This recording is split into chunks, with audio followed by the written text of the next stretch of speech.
Hi guys, and welcome back to the channel. In this video I'm going to be showing you how to delete your Life360 account.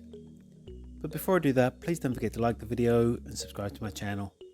Okay, so first open up the Life360 app on your phone. Then once you're in the app, tap on the gear button in the top left hand corner. Then next tap on account, then tap on delete account. And here it says this will delete your entire account and remove you from all circles on Life360.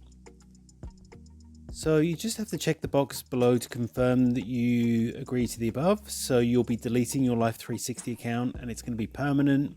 You won't be able to recover your account and it will not automatically cancel your subscription. So if you agree to that, just tap on confirm. Then next tap on delete account and your Life360 account will be deleted.